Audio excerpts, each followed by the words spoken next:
Oi pessoal, estamos aqui para mais uma live no perfil da Logos Consultoria e Pesquisa. Vamos falar de políticas públicas hoje. Políticas públicas, como acompanhar, como monitorar e avaliar, né? Um tema muito importante, um tema aí que perpassa não só período eleitoral, como também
a gente vai tratar de políticas públicas com Daniele.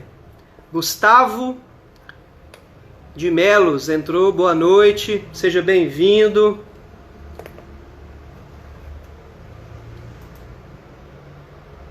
Aí, Daniele entrou, vou enviar o convite para ela.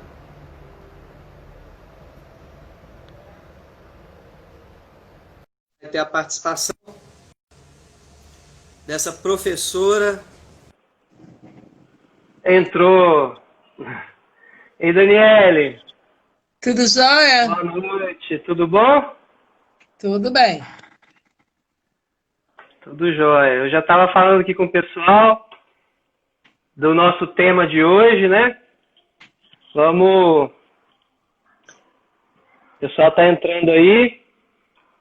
Tratar de políticas públicas, né? De como acompanhar, como monitorar, avaliar. Nosso bate-papo aqui de toda terça-feira. De uma forma bem tranquila, bem informal. Eu vou falar um pouquinho aqui da experiência da Daniele, da nossa convidada, que vai estar tratando esse tema com a gente. Aí depois passo a palavra para a gente começar esse bate-papo. Daniele Cireno Fernandes é professora titular do Departamento de Sociologia da UFMG, atualmente em estágio pós-doutoral no programa de pós-graduação em Demografia da UFMG. Possui interesse na Sociologia, com ênfase em desigualdade, principalmente nos temas desigualdade racial, desigualdade social, desigualdade educacional, capital humano e trabalho. Possui graduação em Ciências Sociais pela Universidade Federal de Pernambuco, mestrado em Sociologia pela Universidade Federal de Pernambuco e PhD em Sociologia pela Universidade de Wisconsin-Madison, Estados Unidos. Além de coordenar o CECAPS, né, a gente vai falar um pouco do CECAPS, né, Daniele? Lá na UFMG também. Então é isso. Essa é toda a bagagem que a gente tem aí para aproveitar nesse bate-papo. Queria falar que além da relação de trabalho profissional, eu conheci a Daniele, fui aluno da Daniele lá no final dos anos 90, início dos anos 2000, né, Daniele? Primeiro monitor, meu primeiro bolsista. Pois é. E desde aluno, depois eu tive a oportunidade de trabalhar junto, depois a gente teve a oportunidade aí de estar junto em várias experiências. A Daniele, eu já vou passar a palavra para ela, mas eu tenho que além da amizade, de ter a oportunidade, né, de ter a amizade dela, aquelas profissionais, aquelas professoras que você conta em uma mão aqueles que impactam a sua vida, na sua formação acadêmica e profissional, e com certeza a Daniele está entre esses aí que contribuiu demais para a minha formação, né? Mas poderia ficar aqui horas, né? O Instagram limita o nosso tempo. Eu vou passar a palavra então para a Dani para se apresentar também e já pode começar a debater sobre esse tema. O pessoal está entrando aí, a Lu entrou, a Mareli, boa noite, pessoal. E já pode começar a introduzir essa questão das políticas públicas, né? De como que a gente deveria estar acompanhando mais, como que a gente pode trabalhar aí com indicadores, inclusive através de softwares livres, como o próprio Secaps oferece cursos, né? E depois a gente vai passando por temas aí relacionados. Boa noite, Daniele, um prazer. Oi, Tiago, um prazer estar aqui. Obrigado por me reconhecer como tão importante na sua formação. Isso é tudo que um professor gosta de ouvir, né? Que você, de fato, impactou na vida do seu aluno, né? Quando a gente vê que um aluno, não apenas a gente ouve que impactou, mas principalmente quando o aluno vai além de você, além do que você ensinou. Eu acho que isso é que é o mais gratificante, né? Mas, então, eu cheguei aqui em Minas em 2002, na UFMG. Fui concursada, vim para cá. E em 2002, eu já entrei para tomar posse, assinar, e já me entregaram um laboratório para coordenar, que era o Laboratório de Metodologia em Ciências Sociais. Esse laboratório teria um desafio já estava tendo, mas teria um desafio enorme de aportar o curso de métodos quantitativos da UFMG, né? Que a professora Neuma Guiar estava, naquela época, implementando já desde 99, 2002 seria um ano, digamos assim, no qual o laboratório serviria como base principal. Bom, então, meu contato com o método, além da minha formação e super extensa, muito intensiva em método, na UFMG foi, assim, imediato. E aí, já em 2003, eu iniciei na graduação uma disciplina chamada Elaboração e Avaliação de Programas Sociais, que um amigo nosso do departamento, o Elvio, chegou para mim e disse: Daniele, você tem que trabalhar com essa área, porque ninguém está trabalhando com essa área, isso é uma área que vai crescer muito no Brasil. Isso já está crescendo. O Elvio estava saindo da coordenação de ciências sociais e eu peguei essa área. Bom, a minha tese de doutorado é uma avaliação. Eu avaliei o programa educacional no Brasil, fiz um estudo longitudinal de vários anos. Bom, e aí essa minha ligação com minha dedicação à ideia de avaliação e implementação de políticas públicas, avaliação e monitoramento, ela se solidificou quando a gente abriu o curso de especialização em elaboração, gestão e avaliação em programas sociais em áreas urbanas. Então, fui eu, ainda com um estímulo muito grande do Elvio, mas fui eu e a Lurdinha, que infelizmente faleceu. Então, a gente abriu esse curso juntas e o curso durou anos. E, juntamente com esse curso, vieram inúmeros cursos pequenos e terminou. Já em 2005 eu abri o curso. Em 2006, uma outra aluna nossa, a Cíntia, né, e a Priscila disseram: gente, vamos abrir um centro, vamos, professora, tem que abrir um centro. Aí a gente abriu o Secaps. E o Secaps ficou como essa referência muito forte na área de pesquisa e capacitação, os dois muito paralelos, em elaboração, gestão e avaliação. E tem sido desde então. Então, a gente teve muitas pesquisas e inúmeros alunos que fizeram monografias, mestrados e doutorados com dados dessas pesquisas. Pesquisas financiadas de fomento, né, da FAPEMIG, principalmente da CAPES e do CNPq, e também pesquisas de prestação de serviço. Muitas prefeituras, empresas também, CEMIG, outras empresas, várias pesquisas e cursos. É isso. Pois é, aí, em relação a isso que eu estava falando no início, né, você estava entrando, quando eu pensei, bom, agora qual que vai ser o tema da próxima semana, né? Eu falei, poxa, a gente vivendo todo esse contexto que a gente está vivendo, né? A gente acaba que quando a gente fala o tema políticas públicas, parece que vira uma coisa muito acadêmica, muito voltado para um tecnicismo e tal. E deveria fazer parte, né, mais do cotidiano de todos, no sentido até de saber, por exemplo, que a gente não está se preparando em diversas áreas, como a gente está vendo no meio dessa pandemia, né? Então, assim, é importante a gente desmistificar um pouco, né? E como fazer esse acompanhamento das políticas públicas, como que eu posso me estimular a ir atrás, a saber, a pegar informações, dados, portal da transparência, como eu posso ir atrás dos próprios cursos mesmo, né? Como tem aí nos CECAPs, de construir indicadores para medir isso, né? O que você pensa sobre isso, Daniele? Além da questão da transparência também, né? A própria transparência que mostra, né, uma gestão que se preocupa com isso.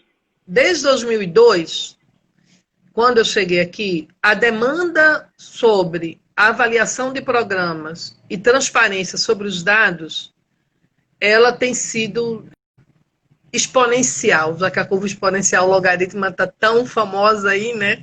Infelizmente por outro motivo. Mas ela vem crescendo muito.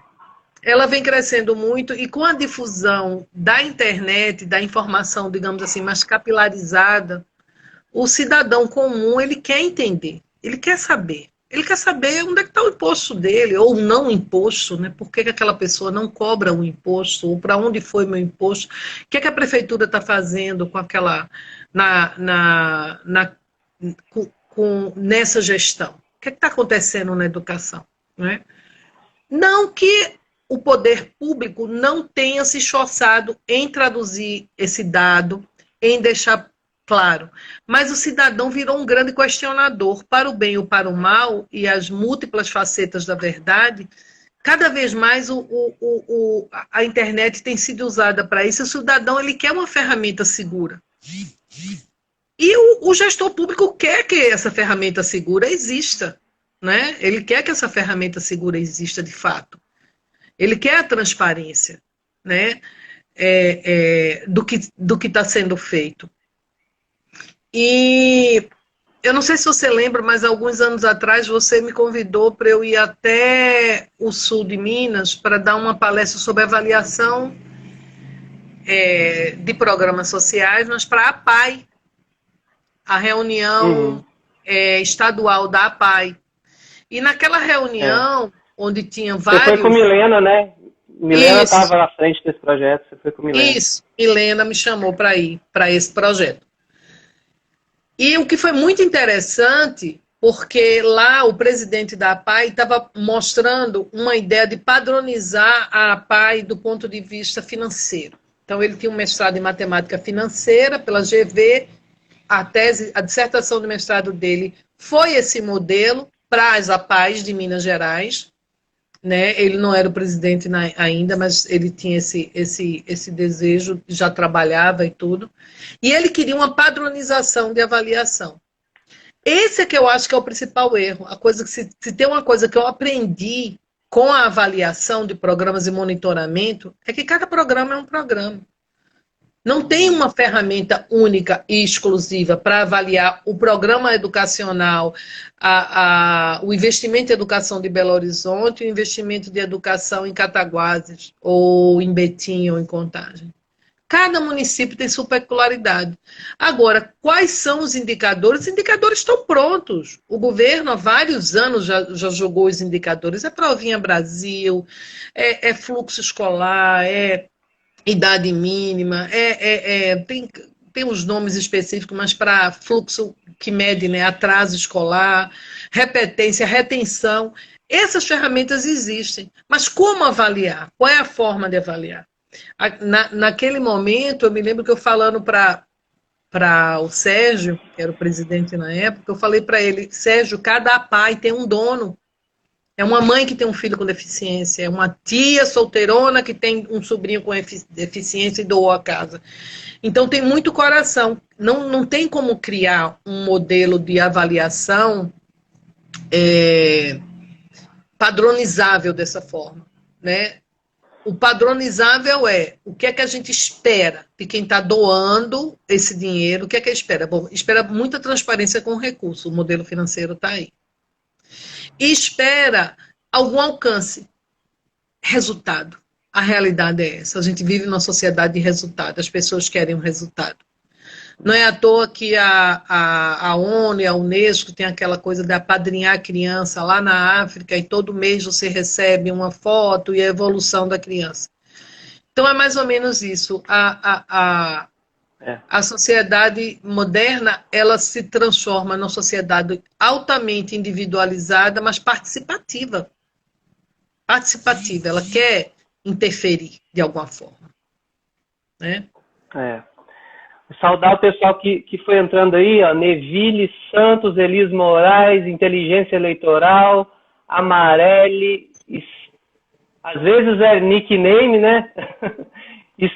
Esteburilli, minha mãe, Dona Selma, o Andy, Eduardo, meu amigo, um abraço, Neidiana Braga.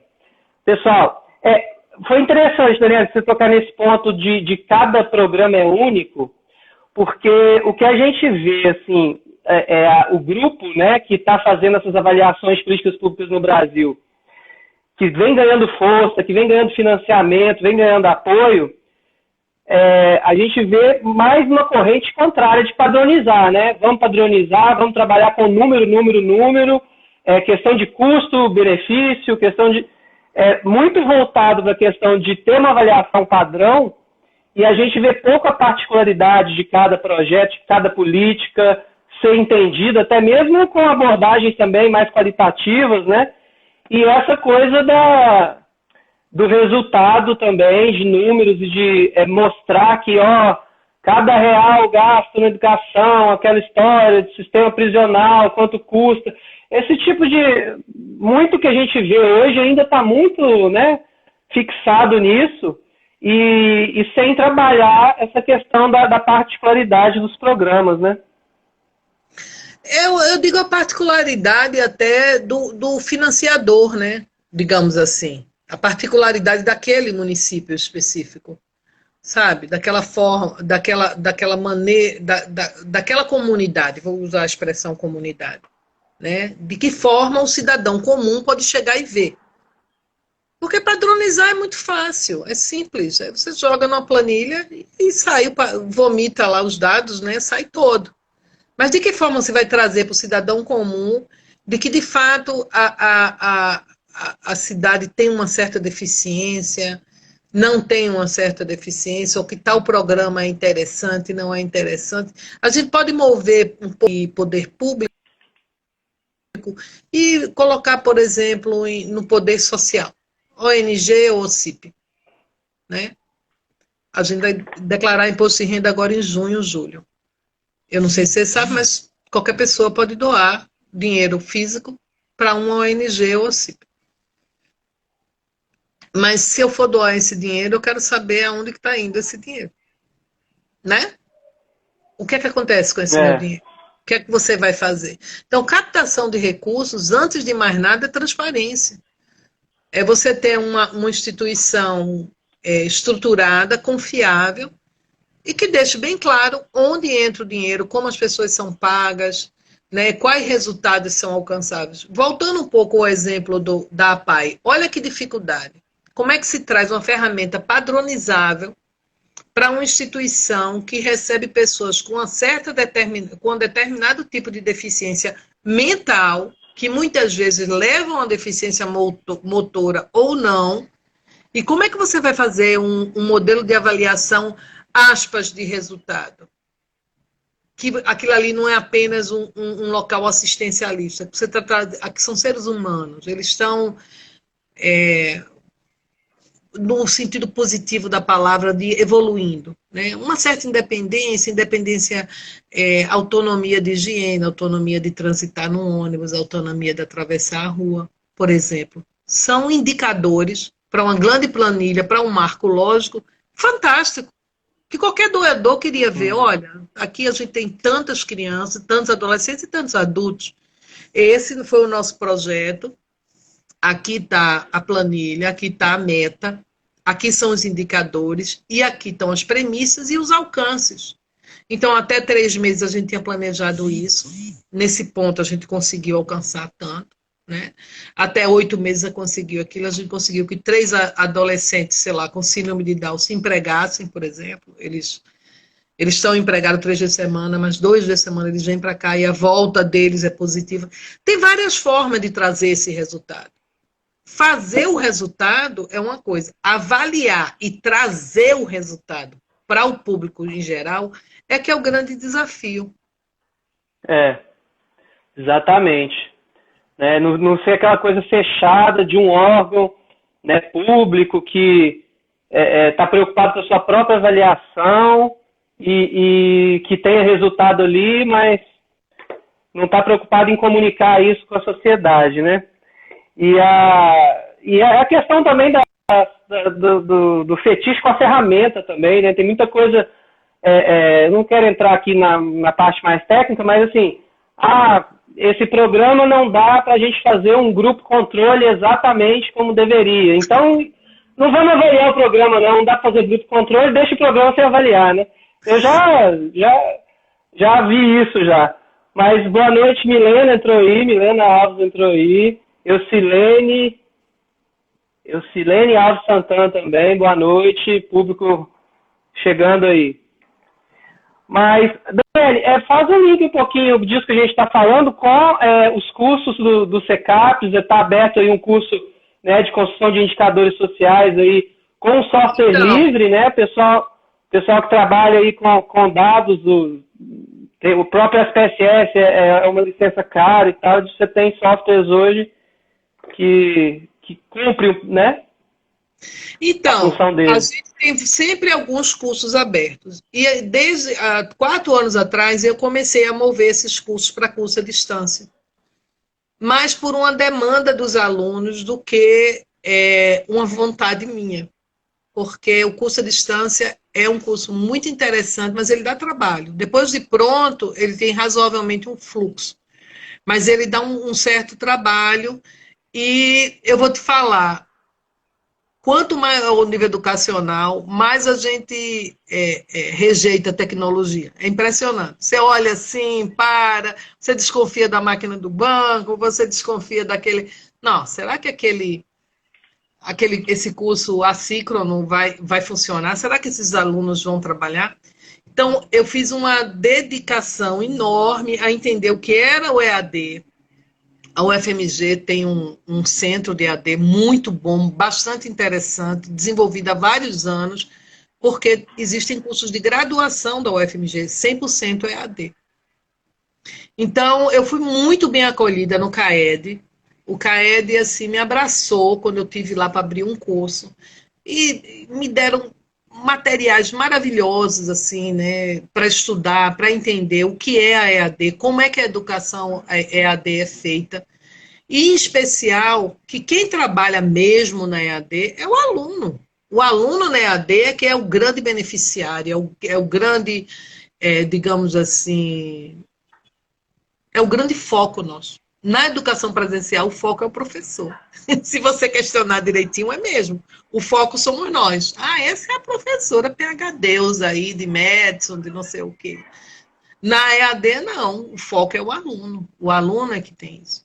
Então, junto com o CAED, eu abri um curso de elaboração de projetos sociais. E, assim, eu meio que forcei o CAED a fazer um curso de extensão, porque o CAED, como eu te falei, ele é absolutamente direcionado para os cursos estrito sensu da UFMG. Mas foi muito bem acolhida, em contrapartida, o curso ajudou a pôr lá um equipamento que eles estavam querendo. Mas, enfim. E uma coisa que eu aprendi é que um curso à distância, que é uma ferramenta estanque, assíncrona, solta lá, que o aluno mesmo vai movendo, ele não funciona. Ele não funciona. Esse machine learning, que você vai lá e o curso está pronto e você volta e pronto, como, por exemplo, o Coursera, que é o maior, eu acho que é a maior rede que tem hoje no mundo inteiro desses cursos, a taxa de evasão lá chega a 90%.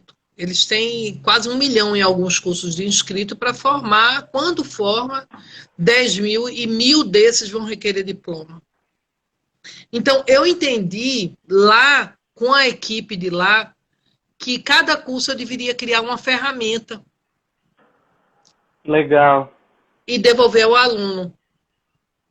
E aí foi isso que a gente fez. Então, todos os cursos nossos, o aluno tem interação direta com o professor, ele vai preparando uma ferramenta, e no final essa ferramenta é dele. No caso da elaboração de projetos sociais, ele tem um projeto pronto na mão, totalmente corrigido, sob minha supervisão. O que acontece? A gente abriu essa elaboração de projetos sociais, eu ofertei via CAED, né, e saí e fui ofertar, obviamente, via o CECAPS, que era a minha intenção mesmo. Então, a gente sempre trabalhou com a SPSS. Você sabe, você é cria nossa e sabe, foi iniciado na SPSS. O SPSS, pelo bem ou pelo mal, ele é fantástico, né? Eu trouxe a licença do SPSS aqui para o governo do Espírito Santo. Pois é. Pelo bem ou pelo mal, o SPSS, para montar, por exemplo, você aplicou o questionário, você trouxe, você tem um caso específico. Gente, eu acho que esse menino pulou essa casa. Esse entrevistador pulou nessa rua, ele pulou 2 casas. Uhum. Vou olhar aqui o questionário. Na hora, você abre ali, você tem quase que a casa lá dentro, quase o cheirinho do café daqui, tudo na sua frente. Uma outra coisa fantástica do SPSS nessa área é que o que você faz no Windows, você salva como comando e manda para quem quiser. Então eu faço assim, Tiago, já dei uma mastigada, já peguei todo mundo de 9 a 15 anos de idade, todo mundo que foi aprovado, Espírito Santo, Minas Gerais e Pernambuco. Eu não te mando a base você tem, eu só mando os comandos, que é um TXT, né, uma sintaxe, e você roda e acontece tudo de novo. O que acontece? O SPSS chegou no Brasil, não me diga, não sei porquê, cobrando horrores. Ele cobra quase, você tem uma ideia, um estudante americano paga 10% do que um estudante brasileiro em dólar paga para ter um SPSS. E aí o GNU, que é uma grande rede de colaboradores, desenvolveu o PSPP, mas o PSPP era só para Linux. E aí, em 2011, o Michel Almada, que era nosso estagiário no LMCS, no laboratório, que eu fiquei 8 anos lá, ele era estudante de computação, disse, eu vou mexer nisso aí. Onde eu comecei. Isso, onde você começou. E o Michel foi e, como é que chama? Fez a primeira versãozinha do SPSS, do PSPP, né, em português. Aí a gente trabalhou um bocado, eu dei um bocado de aula lá na UFMG, usando, sem a gente ter a licença. Mas aí, enfim, o Michel foi fazer, precisa da atualização constante, o Michel foi fazer mestrado, foi trabalhar em outras áreas. E a UFMG comprou o SPSS. A UFMG hoje tem uma licença para qualquer aluno pode usar o SPSS, que vai até regressão linear múltipla. E sem limite de casos, é muito bom. E eu conversando com o Michel em dezembro, ele disse, Daniele, tô doido para mexer em alguma coisa. Ele não para, né? Vamos montar, Michel, morro de vontade. Ele disse, então vamos montar, porque agora está na mão de um belga lá, que mexeu bastante, e eu posso pedir para entrar novamente. Aí a gente resolveu abrir o curso de indicadores sociais com o uso do PSPP. Eu abri com 3 turmas com o uso do SPSS, mas sempre esbarra no valor do software. Né? Sempre esbarra no valor do software. Bom, então vamos lá. Voltando ao EAD, que eu iniciei desde 2016, foi a primeira turma que eu abri, todos os cursos CECAPS, sem exceção, até a especialização, passou a ser EAD, desde 2016 e 2017. Todos. Nada mais presencial. E aí eu abri vários cursos. E no momento tem o curso de elaboração, o curso de indicadores sociais e o curso de empreendedorismo social. Todos eles, cada um deles tem uma ferramenta que você vai desenvolvendo. O do software, então, você vai ser monitorado pelos monitores sob minha supervisão de utilizar realmente o software, né, para ir nesse desbravamento. E dentro a gente vai aprender a construir um indicador, entender as qualidades de um indicador, a fazer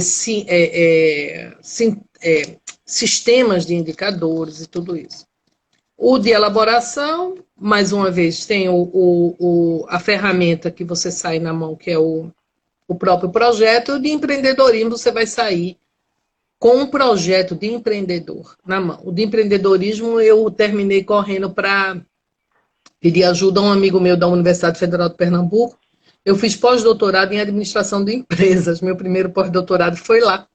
Eu cheguei, fui muito bem acolhida. Eles estavam abrindo um doutorado e perguntaram: você não quer fazer pós-doutorado aqui, não? Você acabou de defender? Eu disse: eu quero. Eu dava aula em especialização, aula de método. Eu disse: eu quero. Aprendi muito, gosto muito da área da administração, gosto bastante. E aí eu chamei esse meu amigo chamado Ricardo Mendonça para montar esse curso de empreendedorismo comigo. E a gente está super empolgado montando o curso. Está aberto agora também. Legal. Que legal. Da boa noite que chegou aí Carlos Magno, teve com a gente semana passada com o João, aí, presidente do Sindaema. Carlos Magno, abração. Judete Paula, boa noite. Pessoal aqui no chat, quem quiser ir mandando as perguntas aqui no chat. A Milena falou que está com saudade de você, Dani. Saudade, eu tô daí, tô doida para comer um caranguejo. Pois é. O Eduardo aqui, né, de Vitória, falando que a UFES precisa disso, essa questão que há uma batalha para ter pelo menos um curso de iniciação ao software aqui, eles não conseguem. Você falou uma coisa interessante antes de gente debater uma outra pauta aqui, né? A própria UFMG, própria linha, né, de trabalho, de estudo e pesquisa da UFMG, ela leva para essa formação da pesquisa, né? Depois que eu saí da UFMG, agora estou no doutorado aqui na UFES e tal, eu vi que não é uma coisa tradicional em toda a universidade. Toda aquela pegada da pesquisa, da metodologia, de você se preocupar em trabalhar com os instrumentos e tal, isso não é uma coisa que é tão comum, né, fora da UFMG. Eu percebi isso depois que eu saí. É muito forte. É muito forte, né? Agora, a Eucilene está mandando aqui uma questão da avaliação de políticas públicas. Eu ia passar para voltar aqui para o tema central, né? A gente tem aqui no perfil muita gente que acompanha a questão da política, tanto a gestão quanto a eleição, consultores, assessores e tal, que também trabalham muito, né? A gente estava conversando hoje mais cedo, né, Dani? A questão da avaliação de políticas públicas é importantíssima, inclusive para os gestores, né?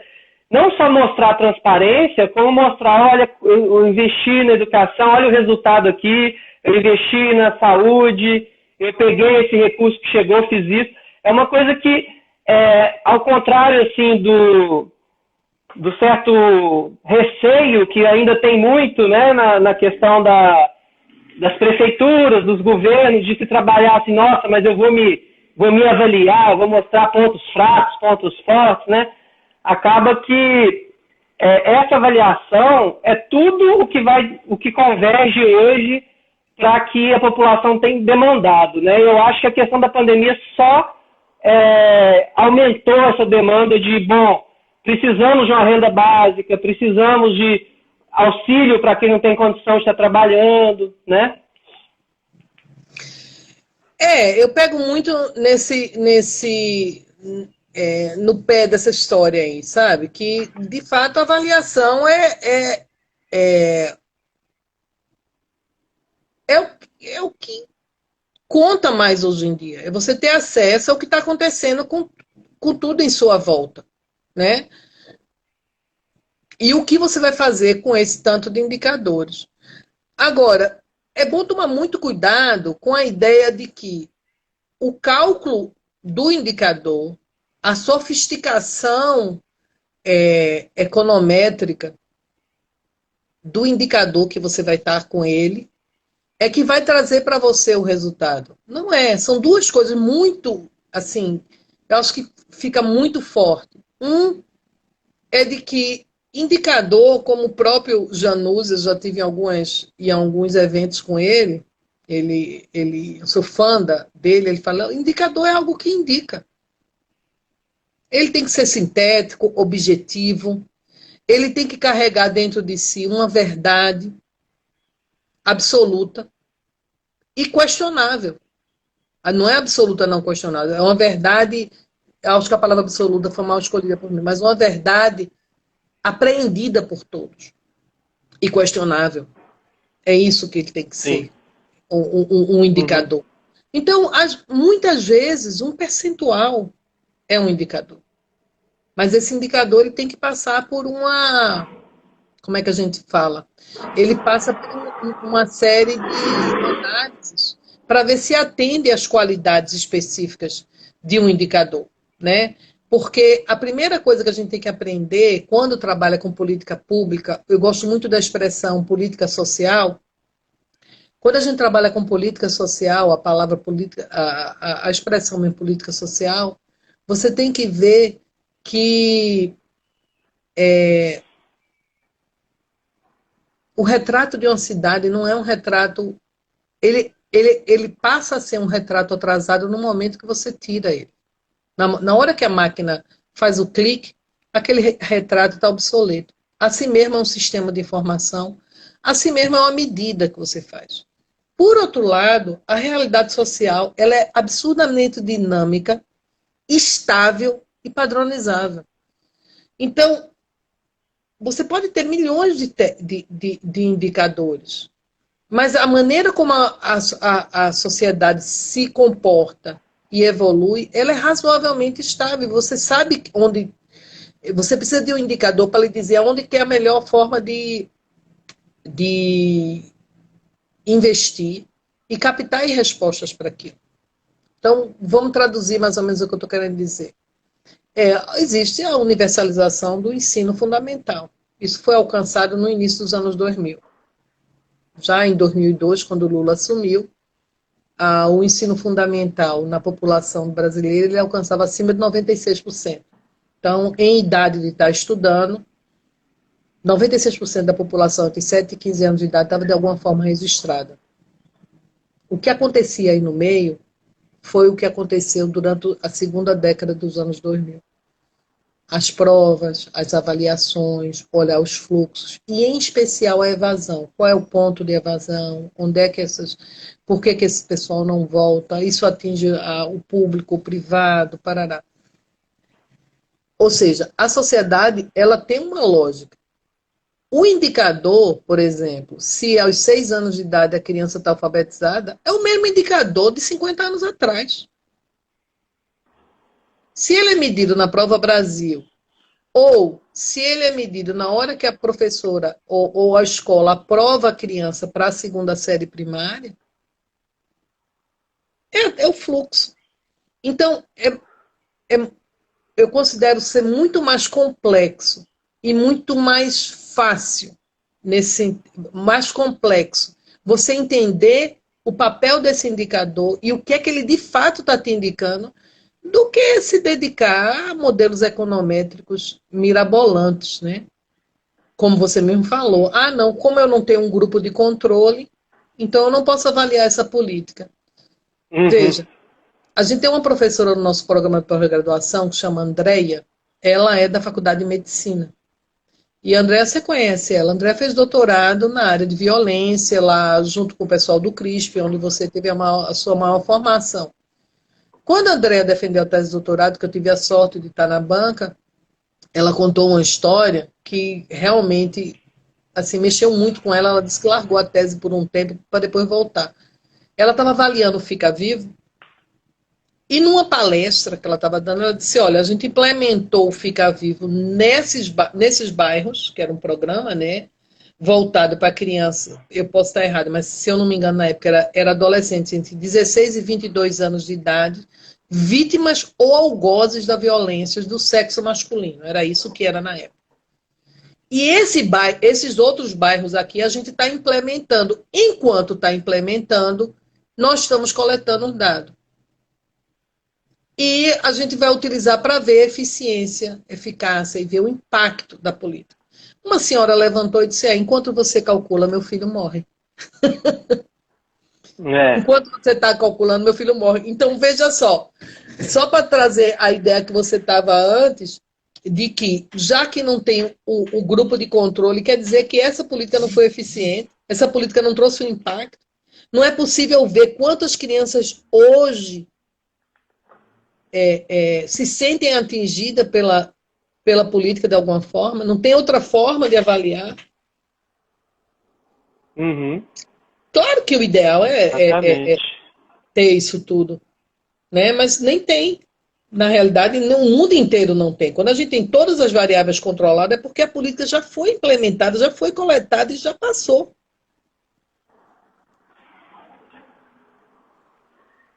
É, isso aí. Tá chegando aí, boa noite, tia Fátima, tia Maria Neuza, Carla. Boa noite, pessoal. E aí, Eunice entrando, boa noite, seja bem-vindo. Então, no início eu falei por alto, mas a gente tem um tempinho ainda, o Instagram ainda dá pra gente uns 15 minutinhos ainda. O que você avalia, Dani, nesse contexto que a gente está vivendo? A gente poderia ter aí um trabalho de planejamento, de avaliação de políticas mais avançado no nosso país hoje, ou realmente a gente já tem até conseguido avançar, mas aí entra também a questão da pesquisa, da ciência e da política, né, que é uma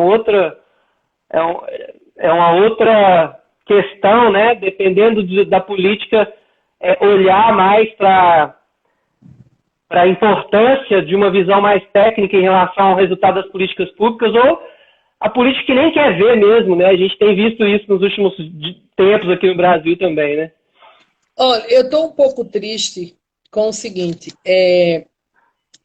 na realidade... Dani, deixa eu emendar na pergunta que chegou aqui, Gustavo de Melos. Daniele, você poderia falar um pouco sobre outras avaliações que não somente de impacto? Aí você já emenda também depois. Tá, então deixa eu falar logo a pergunta do Gustavo, que eu acho mais interessante. Gustavo, olha só.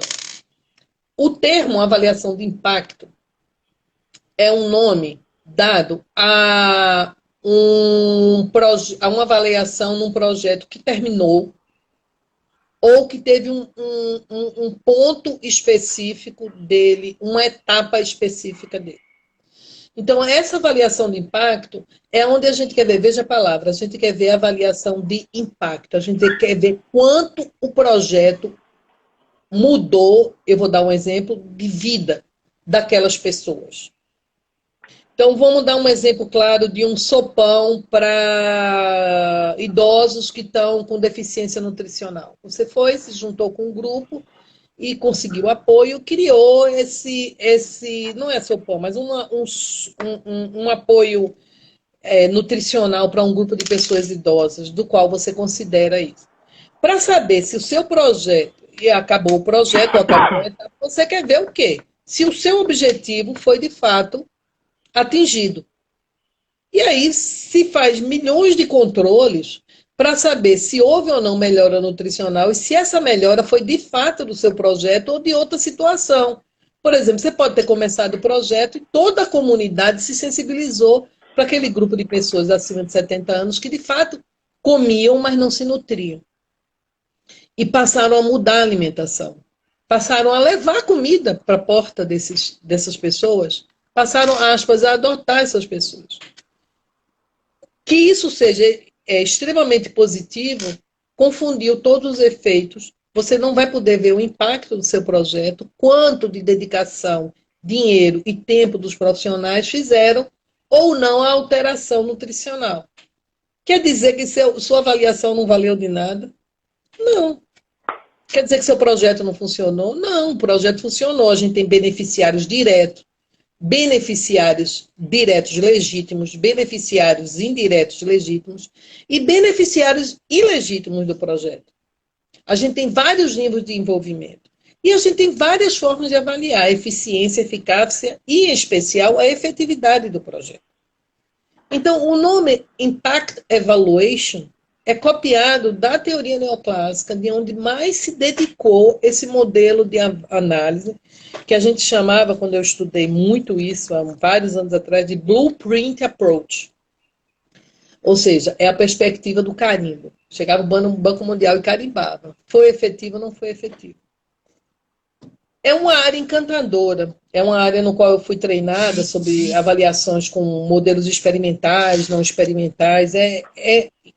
Mas nós, o mundo inteiro, não somos nós, o mundo inteiro não consegue fazer esse modelo de avaliação de qualquer projeto.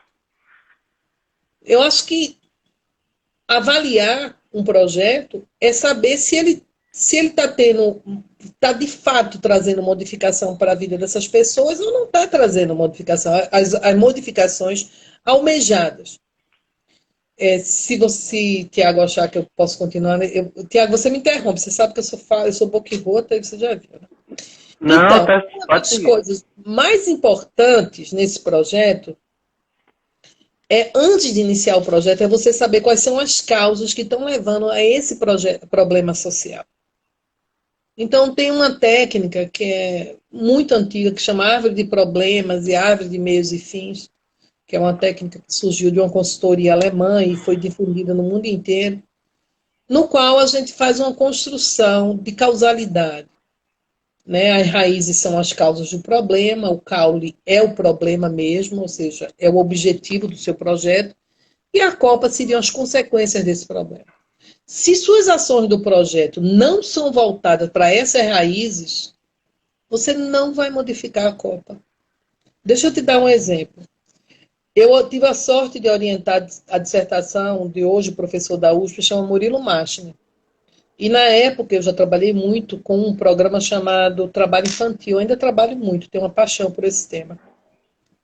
E Murilo a gente resolveu analisar 20 anos disso aí. A gente foi analisando até que um dado momento ele disse, Dani, eu achei uma variável, vamos procurar uma variável mais específica. E a gente foi lendo, estudando, principalmente no Journal of Economic Literature, que é um grande revisor de outros artigos. A gente achou que a cultura do domicílio era fundamental.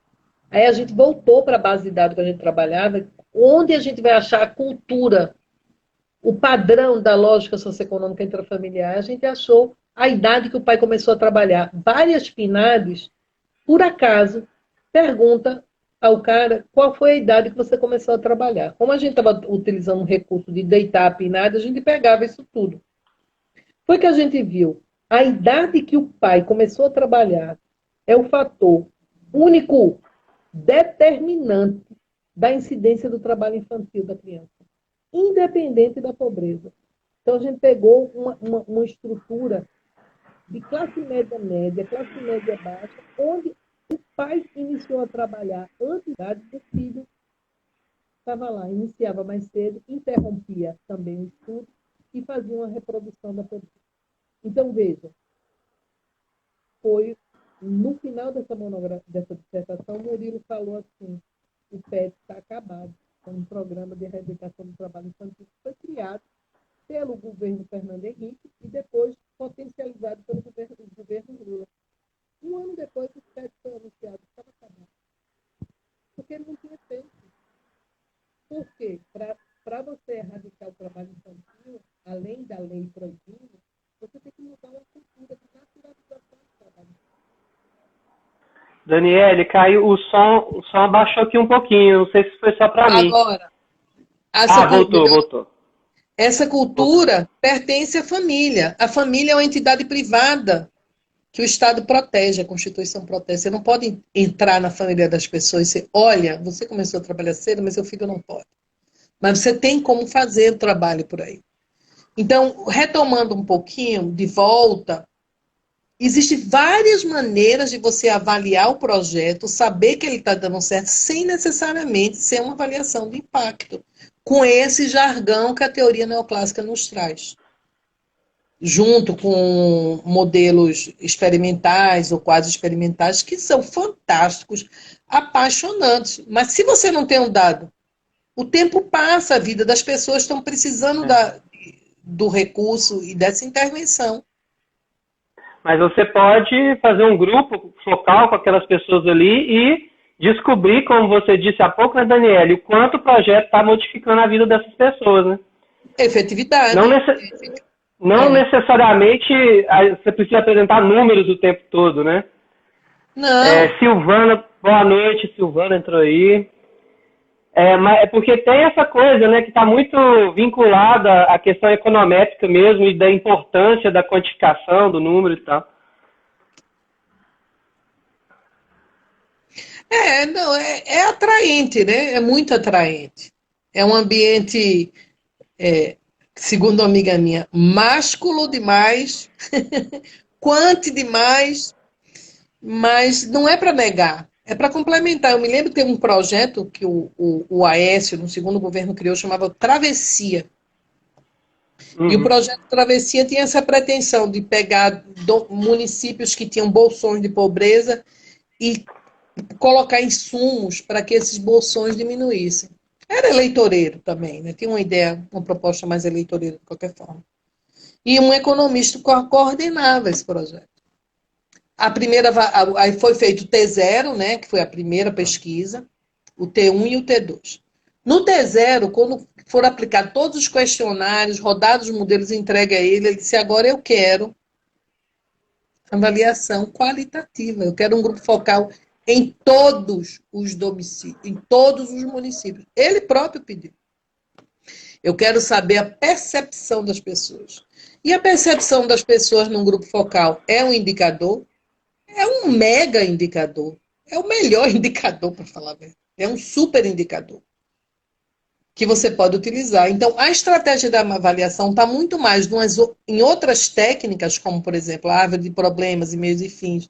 A construção de um marco lógico, por exemplo, é muito mais fundamental do que o modelo econométrico, que é apaixonante. Eu acho, né? Eu fui formada nessa área, eu gosto, eu estudo, mas, enfim, raramente eu uso, e qualquer avaliação minha, a última avaliação que eu fiz foi para o município de Itabira, inclusive o relatório está aí rodando na internet sem a correção ortográfica, sem conclusão, porque, enfim, o Ministério Público foi lá e botou o relatório na página, mas de qualquer forma, está lá.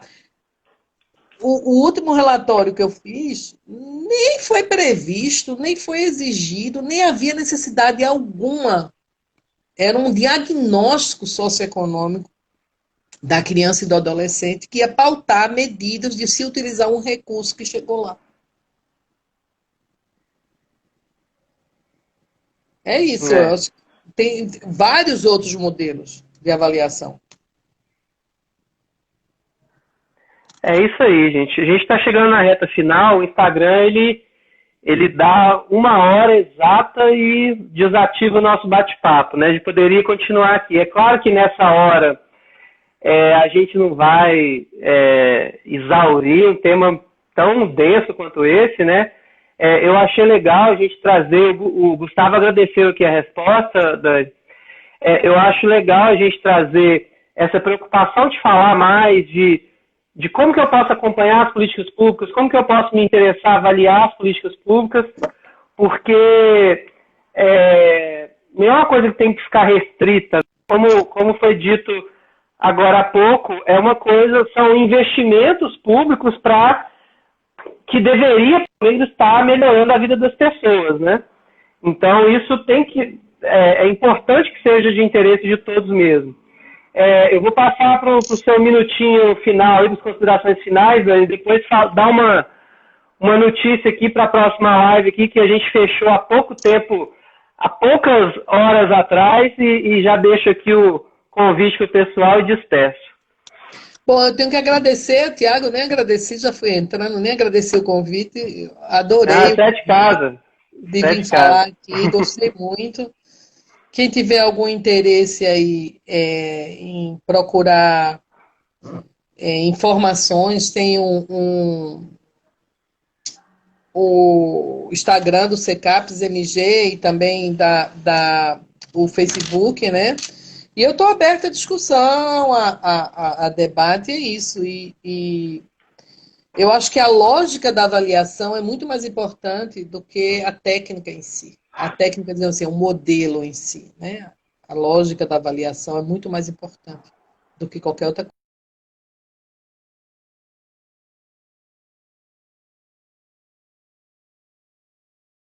Isso aí. Dani, muito obrigado por vir aqui, nossa mesa de bar aqui para trocar essa ideia. Mais uma vez, agradecer não só por ter vindo aqui hoje, mas por tudo que você contribuiu aí na minha formação acadêmica e que também levei para profissional. Muito obrigado, foi bem legal. Acho que o pessoal também gostou pelo que eu vi aqui no chat, os comentários que chegaram para a gente. Pessoal, a gente já vai encerrando. Próxima live, semana que vem, excepcionalmente, não vai ser terça-feira, pela agenda do nosso convidado, mas vai ser na quinta-feira, 8h30 da noite. A gente conseguiu marcar um bate-papo com o Lucas Pimenta nos Olhos. Quem não conhece e tem interesse em marketing digital, principalmente essa eleição, que vai estar muito vinculada a marketing político digital, marketing eleitoral digital. Quem está pautando aí nas redes sociais aí, para mim, um dos maiores produtores de conteúdo do Brasil é o Lucas Pimenta. E a gente conseguiu fechar essa live hoje, por isso que excepcionalmente semana que vem vai ser na quinta, para fechar com a agenda dele. Mas eu conto com todos vocês aí semana que vem, esse bate-papo de novo. Tá joia? Boa noite, pessoal. Boa noite, Dani, mais uma vez. Muito obrigado. Até mais. Valeu. Eu vou encerrar aqui e deixar salvo na página da Logos esse bate-papo. Quem chegou mais final, eu vou encerrar e vai ficar salvo logo depois no IGTV, lá na página da Logos. Você pode acompanhar o bate-papo lá. Abração, pessoal.